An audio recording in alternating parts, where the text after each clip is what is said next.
gisulti na ni Kristo dinhi aning atong ebanghelyo ang tanan nga batasan ug buhat nga makapahimo natong tinuod nga anak sa Ginoo. Gilingay mong tupad ing na tinuod kang anak sa Ginoo. Ang tinuod ang anak sa Ginoo mahigugma sa kaaway. Musugot lag tamparuson, musugot lag daog-daogon. Apan ang anak sa demonyo masuko gina sa kaaway, di gina musugot nga daog-daogon, di musugot dagmalan or tamparuson. Mao na atong pilian. Nya kasagaran sa atong kinaiya nga tawhanon nga acceptable kay dinis kalibutan, murag mopakita nga kita mga anak sa demonyo kaysa anak tas Ginoo. No?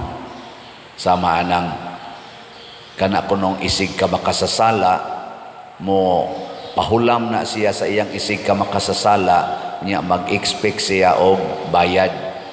Mo na'y anak sa sawan? Anak nas demonyo. Pero ang anak sa Ginoo, matud pa ni Kristo, magpahulam niya dili na maghuna-huna og bayad. Nindot no. Saban, musunod mo ani, hay may inyong sundon nga mahimot ang anak sa demonyo o anak sa Ginoo. Niya ang tumong ni Kristo unsa man ingon siya unsa og ang inyong gibuhat maurasad ang gibuhat sa mga makasasala kadto mga biktima siyawa. Unsa may nabuhat ninyo nga labaw sa ilang gibuhat. Nya kadto sila di man to sila kasud og langit. Di sato pakita sang gasigig simba nya parihar sa tagbinuhatan nila. Wa gihapoy posibilidad nga malangit ta. Sayang. No? Sayang kayo. Mao bitang gitudloan ta mo dinhi og pagpanghatag nga way pagpang-expect og bayad kaning pagpamalit og slot. Di ba? Mopalit mo og slot dinhi, wa gyud mo'y madawat nga kwarta in return kay di man ta mo bayad ninyo, hatag man na donation. Gitudloan sabta mo nga parihaan ning atong slot sa pagpanghimog balay kaning atong CTUMM o kaning pagpanghatag og mga bugas ngadto sa atong mga kabos nga pamilya. Di man gina sila kabayad, di man gina usahay pa mounay pa na nato og hasol libakon pataana nya kana sila mo ikusog ayo magsigig tungit magsigi og sugal di gani na manimba ana nya kana sila nagpuyo-puyo di gina maminaw nato mangyud pagpakasal mo sige yung puyo-puyo pero magpahimog balay kay ang ilang balay gubaon kaayo mulinya na kay mangayog bugas pero ingno nimo pakasal duko ra na di gina pakasal mga masinupakon kay na sila unya kun pananglitan dili na nato sila tagaan kay tungod dili sa nila sundo ang atong isulti matud pa ni Kristo unsa may kalainan nimo sa ubang mga tao nga mga makasasala. Muna sa unang pagbasa si San Pablo ang iyang yung sentro dili ang iyang kahibalo. Nahibaw man siya nga bisag unsang pagkauna pwedeng kanon. Ingon San Pablo nganong magguol ko taong ka ng pagkaon nga gihalad sa mga Diyos-Diyos nga di man na tinuod nga kung imong gihalad sa Diyos-Diyos giangko na sa Diyos-Diyos di man na tinuod usara may Ginoo. So pwede ra ginani mo kanon sa imong kahibalo. Pero matod pa niya maghuna-huna sad ko sa mga huyang og pagtuo. Huyang og kahibalo. Kung sa akong pagkaon aning pagkauna makasala sila, adi lang sa kumukaon. Pasabot muantos ta aron dili makasala ang atong isig katao. Lingay mong tupad. Ing na muantos ko para di ka makasala. Ing na muantos ko aron dili ka makasala. Pananglitan ron, inahan ka, nya magyaw-yaw ka, ngadto sa imong anak. Ang imong anak, makasala, dili. Ha? Kana bang imong kasabaan ba, imong yaw-yawan, kanang imong anak, makasala na, dili. Dakong posibilidad, makasagid na. Kaya mo tubag-tubag mo na nimo sa iyang kasing-kasing. Aka mo gud, nakasuway man mo. Ako nakasuway sa guana, katong batanon pa ta, bata pa ta ba? Ikang buang ka, ikang tapulan, nakagahil ng oni mo. Magising sa taingon. Sige taga na. Labi na tos maanhing mama na kusuna, mo ingon rin, may pagipatay ta mo, gikaon ta mo, balik, so ta mo sa akong tiyan, mga badlungon rin kayo mo, mga gahi mo mo go, magsige sa kong ingon sa kong nauna, kana. May ako'y nagmugos na matao ko, mugos matao ko. Sa ako lang ang huna-huna. Di nakasa na ko, kay makasa ko ta sa huna-huna, sa pulong o sa buhat. Muna, ang punto ni San Pablo, ayaw tagaig higayon ang imong isigkatao nga makasala. Nang litan, kanang giingon ni Kristo, kung tamparuson imong pikas aping, patamparos ang pikas. Kanang pagkasultihan ni Kristo. Unsa may iyang gilikayan, nga ikaw dili mahimong instrumento aron mudaghan ang iyang sala. Kay kung musukol kaniya, musamot gina kadaghan iyang sala.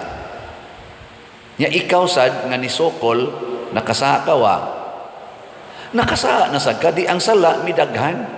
Pero kung magpatamparos lang ta sama sa gibuhat ni Jesus nga nagpatamparos lang, nagpakulata lang, wa gyud mo sukol. Ang katong nagtamparos ni undang yun. Wa na magsigig tamparos. Ang kisa pa imong tamparoson nga namatay na mas Jesus. Di ni undang. Nya sa pagkakita nila sama sa senturyon, pagkakita niya nga ang ilang gisigihag kulata, namatay na nga wa gyud mosukol, namatay nga wa gyoy bisan gamay nga kalagot nga gipakita sa iyang naong o sa iyang sinultihan. Unsa may nibuhat sa senturyon, pagkamatay gid ni Hesus, matud pa sa atong ebanghelyo diri sa laing dili kaning ebanghelyo ha, sa katong account sa pagkamatay ni Hesus, miluhod ang senturyon sa yuta. Miluhod og niingon, tinuod gyud nga siya anak sa Dios. Makakita ang mga tao nga kita di ay anak sa Dios, kung dili ta mo padaghan sa sala. Sama ng pagpahulam.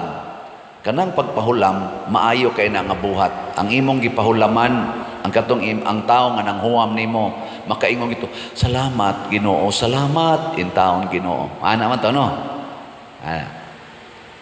Igpaningil nimo, unsa may iyang bation. Moingon siya, salamat Ginoo, gipaninglan ako mo ana. Ginoo in taon, hala, unsaon ako pagbayad ani. Adi maghuna-huna na siya, unsay iyang isulti, mamakak siya, maghimo siya mga rason nga di tinuod. Unsa man na nakasa siya wa. Nakasala na kinsa may hinungdan. Ikaw nga naningil. Ikaw nga naningil, nakahatag kanyang higayon nga maghuna-huna siya unsay sa nga akong himuon. Mamakak, mamasangil, ana. Nya kay wa man gid siya mobayad nimo, nya ikaw naningil man kaniya. Unsa may imong bation, labi nag nasakpan nimo nga naghimo-himo lag istorya. Maglagot ka. Nya paglagot na nimo, nakasa ka wa. Okay, nakasa na ka, siya sad nakasa. Namakak, ikaw naglagot. Karon imo mang gipagawas ang imong kalagot ngadto niya, imo man siyang gingnan, ikaw baka baga gini mog naong wa jud kay kaikog ako pagpangayo nimo nako kay nagkinahanglan ka gihatagan din ka nya karon mura lang kagwa imo lang kung unya-unyaon bagaan nimo naong mo singhag sa to siya nimo di na mo magtagdanay nya nakasa mo nya magdungan mo og simba dinhi. Unsa may tan-aw sa mga tao ninyo, anak pa mo sa Ginoo o anak sa demonyo? Inyong mga naong palangdaan, anak na sa demonyo, kay mga kusmod kaayo, ana mo'y smile. Kay ang anak sa Ginoo, smiling. Mo na ingos Kristo, buhata ngadto sa uban, ang imo sang gustong buhaton nganha nimo. Ana, Gusto ba kang paninglan kanunay, bisag wa kay kwarta? Dili. Gusto ba kang tamparuson? Dili sad. Muna ayaw pagpanamparos. Siya ako may gitamparos, ay sagdi lang. Huyang man na siya sa iyang pagtuo. Huyang man na siya sa iyang gugma. Ayaw pagpadala. Liguna ang imong gugma. Buhatan ngadto niya ang imong gusto niyang buhaton nganha nimo. That is the basic principle nga gitawag na nato golden rule. Nga naman, kay kung ang atong buhaton sa uban, mao ang atong gusto nga ilang buhaton ngan hinato, magkahiusa kita. Ni ayaw himo ang rason. Iya man ning gibuhat nako ang magdi ko musukol. Kamong mga ginikanan, hasta apil na sa kong pare, ganahan ba mong suklan mo sa inyong anak? Malipay ka kundi siya musukol, no? Murag baka pahungaw kas tanan imong gibati.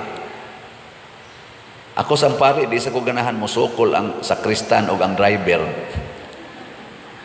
Mga liktor, di ko ganahan musukol.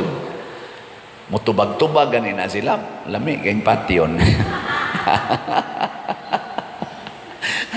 Mao na, kung ikay naunhan nga siya na suko nimo, ay yung sukol. Kaya di man sa kaganahan nga suklan. Unyas, pinaagi niya ng maong buhat nga di nimo siya suklan, mag-anam na siya og melo down. Labi na gyud imong ingnon, sorry kayo ha, saylo ako. Kay sipiat ko ato da. Nakalit akong buhat, nakalit akong yaw-yaw, nakalit akong tingo. Sorry kayo. Magsige na ito siya ingon, sorry.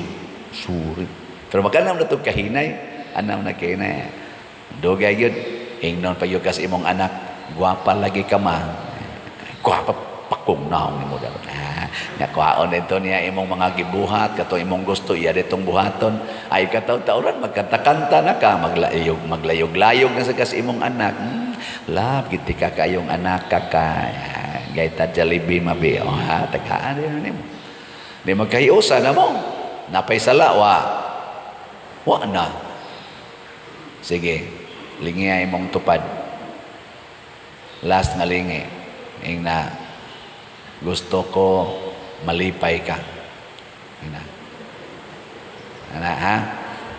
So buhatag yun ang makalipay sa imong isig katao. Kay mao man sanay atong gusto nga buhaton sa atong isig katao ngan hinato. Ang Ginoo milipay gid siya nato. Giun sa tanya paglipay, naganto siya og nagpakamatay para nato. Ang mga apostoles samang San Pablo, ang mga santos sama nila ni San Vicente Ferrer, naningkamot yun nga lipayon ta hangtod karon. Ang mahal nga Birhen Maria, gigamit niya ang tanan aron ta malipay, apil na ang pagtugyan sa iyang bugtong anak. Mauna nga kining atong tubag sa salmo, ato kining hinumduman og atong puy-an. Aga ka ako Ginoo, subay sa dalan nga walay katapusan. Kaning dalan nga walay katapusan mo na gitawag og kinabuhing dayon or kalipay nga way katapusan.